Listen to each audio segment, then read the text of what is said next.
Well, we might live in the desert, but did you know we are not far from a wetland area?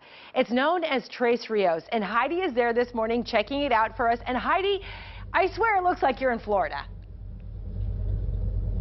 I know, and when we were talking about this story, our producer Jessica, she said you're not going to believe what it looks like out there. It really does look like you're in the waterways of Florida, especially when you look at the vegetation that is growing along here. Like you said, this is called Tres Rios. It's where three of the state's biggest rivers kind of come together: the Gila, the Salt River, and the Agua Fria, right? Correct. All right, so this is Ron. He has been working on this project for 20 years, and you guys have finally seen this come together. Let's go ahead and start by telling folks what this is exactly.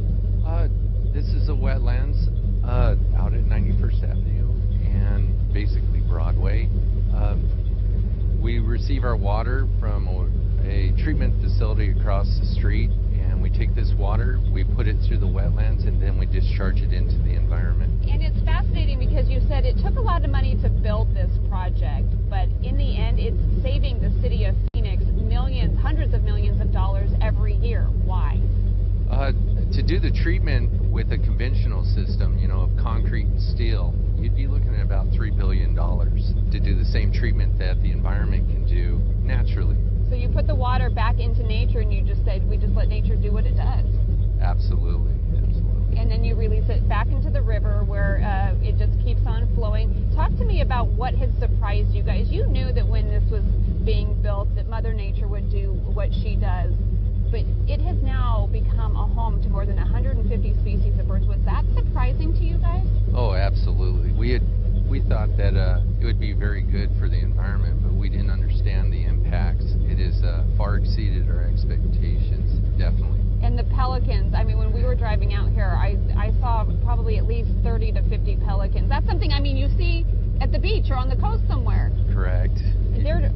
How many of them, I know some of them stay year-round, but for the most part, they're just migrating through here. That's correct, yes. All right, so talk to me about how big this facility is. Well, it's actually in two segments. There's one segment here which has about 300 acres to it, and it's more of a fenced-in area. We do water quality in here. You know, nature does it for us, but we have to regulate it. And also, it's kind of a wildlife refuge. The second part of it's about 200 acres, and it runs basically from 97th Avenue down to 115th Avenue.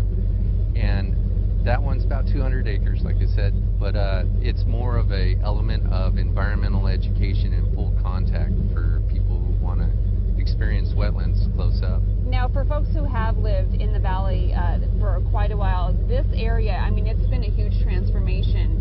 It used to be, you said, farmland?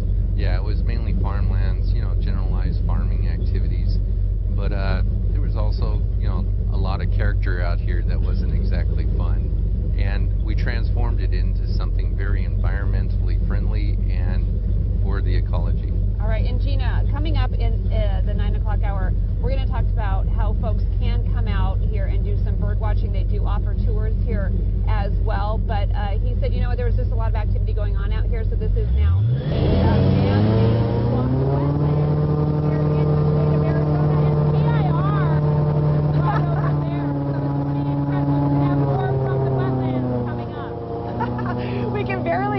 Heidi, but it looks amazing. I can't wait to check back in with you. Thank you so much for the report. Where in Arizona can you find well over 150 species of birds and maybe even see a few folks out riding on an airboat? It is called the Arizona Wetlands. It's where three of our major rivers come together. Heidi is out there for us live this morning. And Heidi, you swear you're not in Florida. You're right here in Arizona. I know. I promise, cross my heart, I couldn't have gotten here as fast as we did this morning if we were in Florida. But Gina, check this out. Look at these reeds coming out of the water as we walk along this catwalk.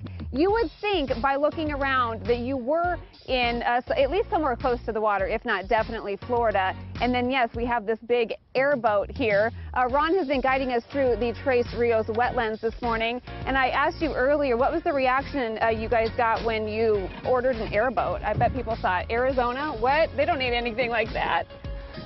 Well, it was interesting. They